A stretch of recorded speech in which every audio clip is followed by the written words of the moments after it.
Hello good morning and welcome back friends. आप देख रहे हैं golden era education YouTube channel. आज की इस वीडियो में बात करेंगे 15 मई से रिलेटेड जितने भी इंपॉर्टेंट करंट अफेयर बनती हैं सारे इस वीडियो में कंप्लीट करेंगे। साथ ही काफ़ी सारे एक्स्ट्रा फैक्ट भी यहाँ पे डिस्कस करेंगे। सो पूरे लेसन को ध्यान से और लास्ट तक आप जरूर देखिएगा। इसकी पीडीएफ आप डाउनलोड कर सकते हैं नीचे वीडियो के डिस्क्रिप्शन में से। तो देखिए सबसे पहले हम बात करेंगे जो लास्ट वीडियो की क्विज थी आपके लिए। देखिए क्वेश्चन था लास्ट वीडियो का कि जो सरकार है उसने किस योजना के तहत हाल ही में 3 महीने के लिए मुफ्त एलपीजी गैस रिफिल सेवा शुरू की थी। तो ये कौन सी योजना थी? ये थी प्रधानमंत्री उज्ज्वला योजना। आंसर आपका बी वाला ऑप्शन सही था यहाँ पे। ठीक है, चलिए अब बात करते हैं आज की करंट अफेयर की।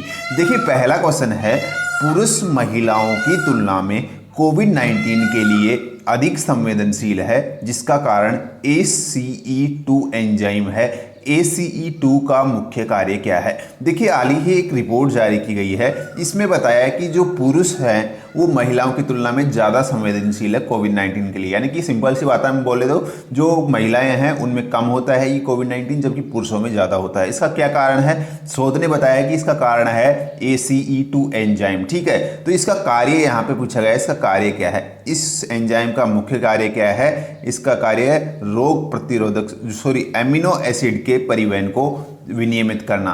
मुख्य कार्य क्या है इसका? एमिनो एसिड के परिवहन को विनियमित करना। थोड़ा सा विस्तार में अगर बात करते हैं तो अच्छे से समझ पाओगे आप। ठीक है, जो यहाँ पे यूरोपीय हार्ट जनरल जो संस्था है इसने हाल ही रिपोर्ट जारी की है जिसमें ऐसा बताया गया है कि पुरुषों के ज़्यादा कोविड होता है महिलाओं की तुलना में। क्योंकि देखिए यहाँ पे जो ACE2 जो है एक प्रमुख एंजाइम जो है और जो मानव कोशिकाओं को संक्रमित करने के लिए कोविड-19 को सक्षम बनाता है। इस अध्ययन के अनुसार ACE2 एंजाइम का स्तर महिलाओं की तुलना में पुरुषों में काफ़ी ज़्यादा होता है। यानी कि ये जो एंजाइम है ये पुरुषों में काफ़ी ज़्यादा होता है, इसलिए कोविड का जो इफेक्ट है वो पुरुषों में ज़्यादा होता है। ठीक है, अब यहाँ पे ACE2 एंजाइम की थोड़ा सा और विस्तार से बात करते तो देखिए इसका फुल फॉर्म है एंजियोटेंसिन कन्वर्टिंग एंजाइम 2। क्या है इसका full form? Angiotensin converting enzyme 2 इसका फुल फॉर्म है। और यह फेफड़े, हृदय, गुर्दे को कोशिकाओं की बाहरी सतह पर उपलब्ध होता है ये। और इसका मुख्य कार्य जो है एमिनो एसिड के परिवहन को विनियमित करना। ये आप ध्यान रखिएगा, एमिनो एसिड जो है प्रोटीन के पाचन से बनता है, तो ये इसका मेन कारण है।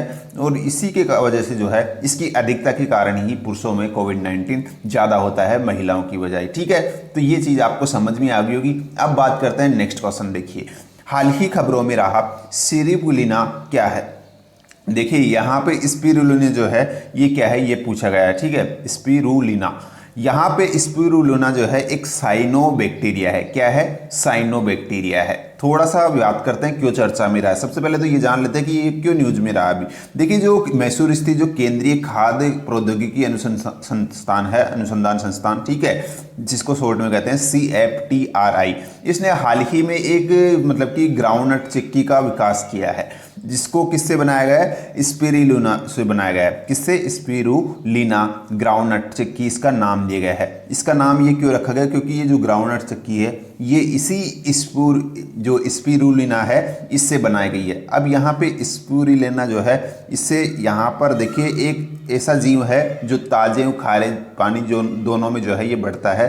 और मुख्यतः आपने देखा होगा, देखिए जो पानी में जो ग्रीन रंग के जो हरे नीले शैवाल जो होते हैं उन्हीं को जो है यहाँ पर स्पिरुलिना कहा जाता है। सिंपल भाषा में यहाँ पर इनको नीले हरे शैवाल भी कहा जाता है। पानी में आपने देखा होगा जो नीला कलर की जो जम जाती है, ठीक है, वो शैवाल्स हैं ये। और इन्हीं शैवाल्स की ये जो है नट तैयार की गई है यहाँ पे, क्योंकि जो शैवाल्स होते हैं इनमें काफ़ी ज़्यादा जो है जो पोषक तत्व है उपलब्ध होते हैं। और इसमें यहाँ पर बताया गया है कि जो कोविड-19 जो है उससे लड़ने में ये काफ़ी जो है हेल्पफुल होंगे। ठीक है, तो इस तरीके से ये चर्चा में है। बाकी नेक्स्ट क्वेश्चन देख लेते हैं अपना।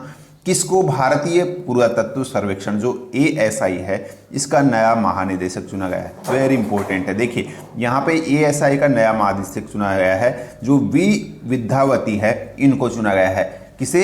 V विद्यावती को चुना गया है भारतीय पुरातत्व सर्वेक्षण का विभाग। देखिए यहाँ पे आप देख सकते हैं V विद्यावती जी को। और यहाँ पर इन्होंने जो है 12 मई को यहाँ पर इनका कार्यकाल शुरू हो जाएगा।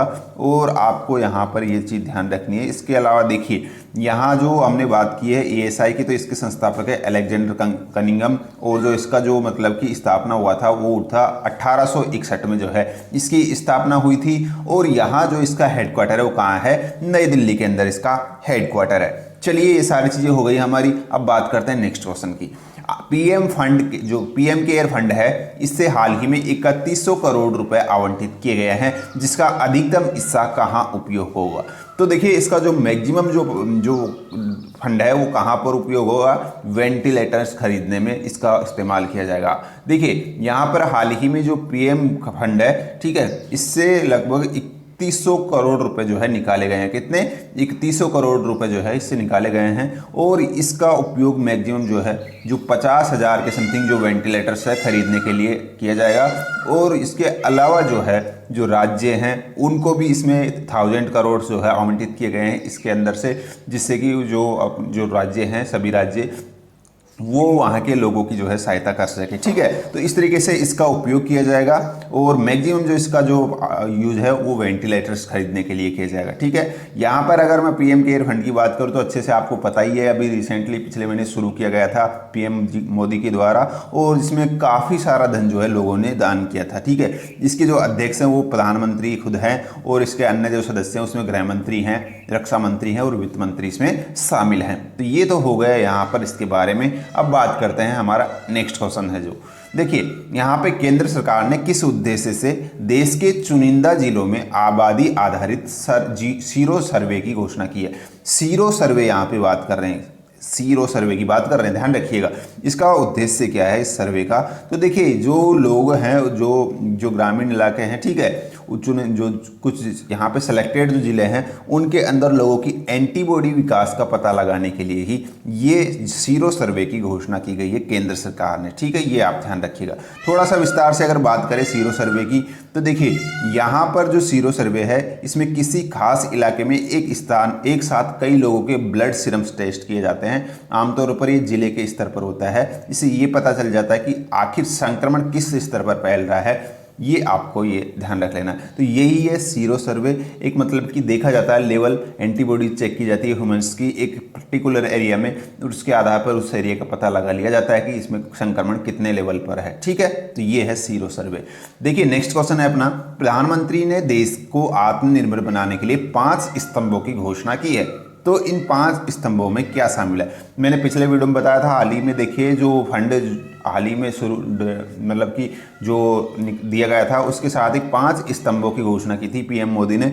उसमें देखिए 5 स्तंभ कौन कौन से वो आपको यहाँ पे जरूर ध्यान रखने इंपॉर्टेंट है। यहाँ पर जो ऑप्शन है इसमें से जो समावेशी है ये एक ऑप्शन गलत है, जो कि इसमें शामिल नहीं है। उसके अलावा देखिए अर्थव्यवस्था, अधोसंरचना, जनांकिकी, ये तीनों जो है यहाँ पर इस 5 स्तंभों में शामिल है। बाकी के 2 स्तंभ है उन पर भी हम चर्चा करेंगे, थोड़ा सा विस्तार से जान लेते हैं क्योंकि ये काफ़ी इंपॉर्टेंट चीज़ है। देखिए 5 स्तंभ जो हाल ही में मोदी ने डिसाइड किए हैं आत्मनिर्भर बनाने के लिए, ठीक है, भारतीय अर्थव्यवस्था को आत्मनिर्भर बनाने के लिए। और इसके अंदर पहला स्तंभ है अर्थव्यवस्था, दूसरा स्तंभ है यहाँ पे अवसंरचना, तीसरा प्रणाली, चौथा है जनांकिकी, और यहाँ पे एक है 5वां मांग। ये है 5 स्तंभ मोदी जी के। ठीक है, अब यहाँ पे थोड़ा सा अगर विस्तार से बात करें आप, तो देखिए यहाँ पे जो बुनियादी ढांचा है इसे भारत की जो पहचान है उसको बन जाना चाहिए। तो इस तरीके से ये थोड़ा सा आप देख सकते हैं। ठीक है, मांग जिसके तहत हमारी मांग एवं आपूर्ति श्रृंखला की जो ताकत है उसका उपयोग कर पूरी क्षमता से किया जाना चाहिए। तो ये एक मतलब कुछ पॉइंट है जो निर्धारित किए हैं हाल ही में। ठीक है, चलिए नेक्स्ट हमारा देखते हैं, किस संगठन की रिपोर्ट के अनुसार वर्ष दर वर्ष के आधार पर विगत 40 वर्षों में भारत में कार्बन उत्सर्जन में पहली बार एक रिकॉर्ड गिरावट जो है दर्ज की गई है। तो ये हाल ही में जो है जारी की गई है, किसके द्वारा?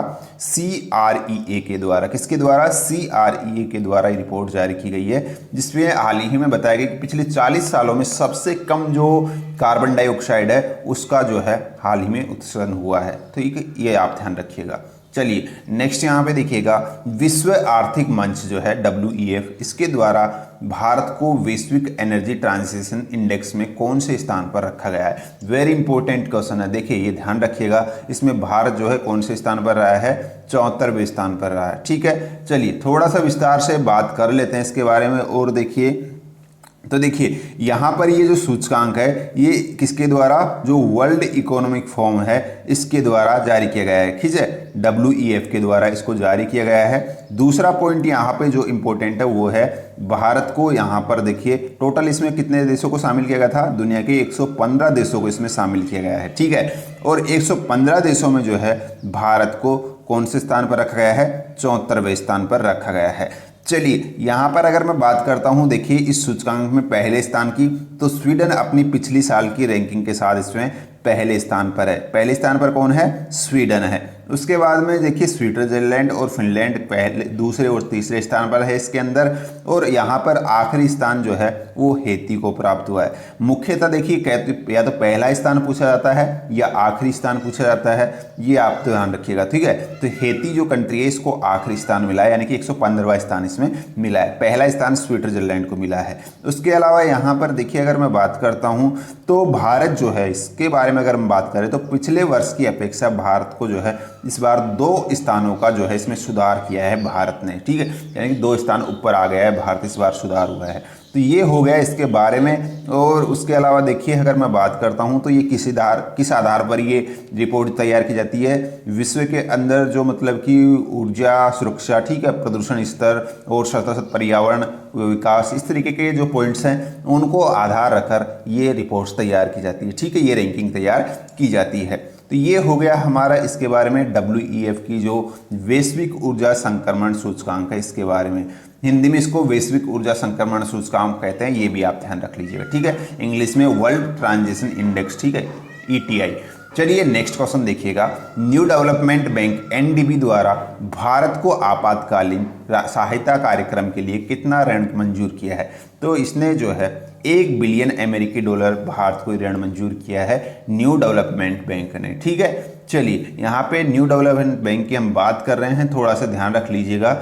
इसका जो हेडक्वार्टर है वो शंघाई चाइना के अंदर है। प्रेसिडेंट केवी कामात जो है इसके वर्तमान में प्रेसिडेंट है। फाउंडर जो ब्रिक्स कंट्रीज हैं वो इसके फाउंडर हैं। और फाउंडेड डेट है 15 जुलाई 2014 जो है इसकी फाउंडेड डेट है, ठीक है। इसका ये आप ध्यान रखिएगा। चलिए नेक्स्ट क्वेश्चन देख लीजिएगा। देखिए वह राज्य सरकार जिसने कोरोना के खिलाफ लड़ाई लड़ने के लिए 30 दिनों तक अपनी सेवा देने के वाले सभी पुलिसकर्मियों को कर्मवीर पदक से सम्मानित करने का फैसला लिया।